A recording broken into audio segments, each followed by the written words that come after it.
Hello friends, स्वागत है आप लोगों का मेरे YouTube channel I am AutoCAD में। मैं आप लोगों को कीबोर्ड के शॉर्टकट्स बता रहा हूँ।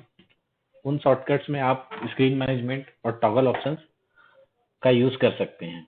मैंने अपने पिछले लेक्चर्स में आप लोगों को बताया था शॉर्टकट कीबोर्ड से कि आप ड्राइंग को कैसे मैनेज कर सकते हैं, स्क्रीन को कैसे मैनेज कर सकते हैं, ड्राइंग के वर्क फ्लो को कैसे मैनेज कर सकते हैं और टॉगल ऑप्शंस के मैंने 2 पार्ट बताए थे। आज मैं आप लोगों को जो टॉगल के जनरल फीचर्स हैं उनके बारे में बताऊंगा। टॉगल का मतलब किसी भी ऑप्शन को ऑन या ऑफ करना है। तो आइए देख लेते हैं कि हमारे पास क्या क्या ऑप्शन है। सबसे पहले है control D, toggle coordinate display. तो हम ये करके देख लेते हैं कि कंट्रोल डी से क्या होता है। ये जैसे ही मैंने कंट्रोल डी किया, आपको नीचे कमांड लाइन पैलेट में दिख रहा है dynamic UCS on, control D, dynamic UCS of. तो ये जो डायनेमिक यूसीएस है ये 3D मॉडलिंग के समय यूज होता है। 2D में इसका कोई काम नहीं है। आप देखेंगे कि यहाँ भी आपको नीचे मिलेगा डायनेमिक यूसीएस जो कि F6 से आता है। तो कंट्रोल डी और F6 दोनों ही एक जैसा काम करते हैं। ये मैं ऑफ कर देता हूँ। ये 3D मॉडलिंग में यूज होता है। उसके बाद ऑप्शन है कंट्रोल जी, टॉगल ग्रिड। तो हम कंट्रोल जी करते हैं, उससे ये ग्रिड ऑफ हो गया।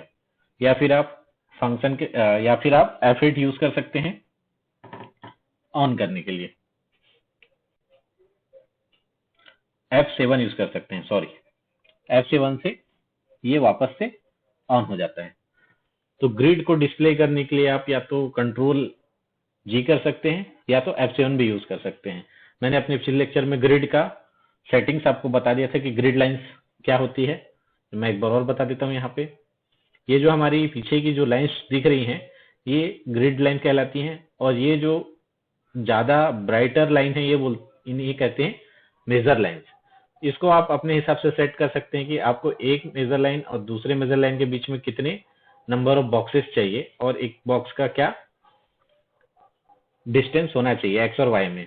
तो ये आप मेरे पिछले लेक्चर में देख सकते हैं toggle drawing mode option, toggle drawing mode वाले वीडियो में। उसके बाद ऑप्शन आता है control E. Control E cycle isometric plane, मतलब आइसोमेट्रिक प्लेन का साइकिल करते जाता है। जैसे मैं यहाँ से ऑन कर देता हूँ, ये मैंने यहाँ से ऑन कर दिया हमारा आइसोमेट्रिक प्लेन को। आप देख रहे हैं कि अभी ये हमारे पास ऑप्शन आता है लेफ्ट, राइट और टॉप, 3 ऑप्शन मिलते हैं। ये टॉप में है। यहाँ से आपको अगर चेंज करना है तो आप कंट्रोल ई करेंगे तो ये राइट हो गया, फिर से कंट्रोल ई करेंगे ये लेफ्ट हो गया, और फिर से कंट्रोल ई करेंगे तो ये टॉप हो गया। तो ये आइसोप्लेन होता है आइसोमेट्रिक व्यू बनाने के लिए। उस समय आप ये यूज कर सकते हैं जब आपको स्विच करना है राइट, लेफ्ट या टॉप में। इसको मैं अभी ऑफ कर देता हूँ, यहाँ से ये ऑफ हो जाएगा आइसो डॉट आइसोप्लेन। उसके बाद ऑप्शन आता है हमारे पास control F, toggle running object snap. Control F जो कमांड है ये 2D का हमारा स्नैप को, ऑब्जेक्ट स्नैप को ऑन ऑफ करने का ऑप्शन आता है। जैसे कि आप देख रहे हैं यहाँ पे snap cursor 2D reference offset F3। तो आप इसके लिए F3 भी यूज कर सकते हैं या रनिंग के लिए आप कंट्रोल F भी यूज कर सकते हैं। उसके बाद हमारे पास ऑप्शन आता है control H, toggle pick style. Control H ये हमारा पिक स्टाइल का ऑप्शन होता है। इसको आप वैल्यू दे के भी ऑन ऑफ और चेंज कर सकते हैं। उसके बाद हमारे पास ऑप्शन आता है कंट्रोल शिफ्ट और H, टॉगल हाइट पैलेट्स। तो यहाँ पे देख सकते हैं हम कंट्रोल शिफ्ट H करने से ये हमारा जो पैनल है यहाँ से ये हट गया, नीचे का कमांड लाइन ये वाला पूरा पैलेट हट गया, राइट साइड वाला जो हमारा रिबन है वो हट गया, और यहाँ बीच में हमारे पास हमारा ड्राइंग डिस्प्ले का ऑप्शन था वो पैलेट हट गया है। तो वापस इसको ऑन करता हूँ कंट्रोल शिफ्ट H, कि आप देखेंगे हमारे पास स्टार्ट और ये मेरे ड्राइंग फाइल का नाम है वो वापस आ गया। राइट साइड ये रिबन है, ये रिबन हमारा आ गया। वैसे ये नीचे का ये हमारा कमांड लाइन पैलेट आ गया। एक बार और करके दिखा देता हूँ कंट्रोल शिफ्ट H। आप देखेंगे कि ये नीचे से हट गया है, यहाँ से ये हट गया हमारे पास, और जैसे ये राइट साइड हमारा जो रिबन था वो भी हट गया। ये मैं ऑन कर देता हूँ। उसके बाद हमारे पास ऑप्शन है कंट्रोल आई, टॉगल कोऑर्डिनेट्स। ये कंट्रोल आई कोऑर्डिनेट्स भी है हमारे पास, इसमें भी अलग अलग वैल्यू देने से ये ऑन ऑफ होते हैं। इसकी जरूरत हमको नहीं पड़ती है ज्यादा कोऑर्डिनेट्स की। हम 2D वर्किंग में अगर काम करते हैं तो हमको एक्स वाई पे ये सिंपल सा टॉप व्यू में काम कर सकते हैं। वैसा ही हमारे पास एक ऑप्शन है कंट्रोल शिफ्ट आई, ये होता है इन्फर कॉन्स्टेंट्स। इन्फर कॉन्स्टेंट्स जो है काफी अच्छा ऑप्शन है। इसके लिए मैं आपको बताता हूं, जैसे कि हमारा एक लाइन है, तो ये लाइन आप अभी बना रहे हैं विदाउट कॉन्स्टेंट्स के। एक मैं विदाउट कॉन्स्टेंट्स के बनाता हूं पहले।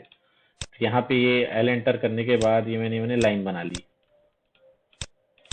अब देखेंगे कि अभी ये लाइन सिंपल से बनी हुई है, और किसी भी लाइन को आप सेलेक्ट करके बीच से अगर मूव करते हैं तो यहाँ पे डायरेक्ट लाइन मूव हो जाती है, ये पॉइंट्स इसके साथ नहीं आते हैं।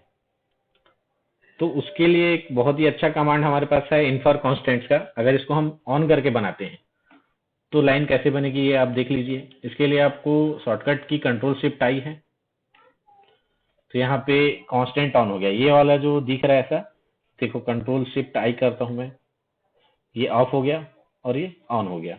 अब ये ऑन है, इससे मैं ये सेम लाइन बना के बताता हूँ, सेम ऑब्जेक्ट।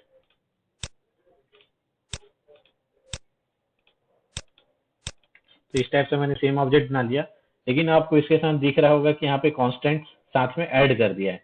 ये देख लीजिए, 2 पॉइंट के बीच एक कांस्टेंट आ गया है, इसके बीच आ गया है।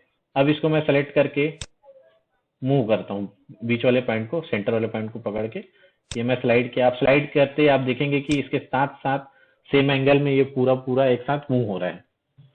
तो फ्रेंड्स, ये है इन्फर कॉन्स्टेंट्स।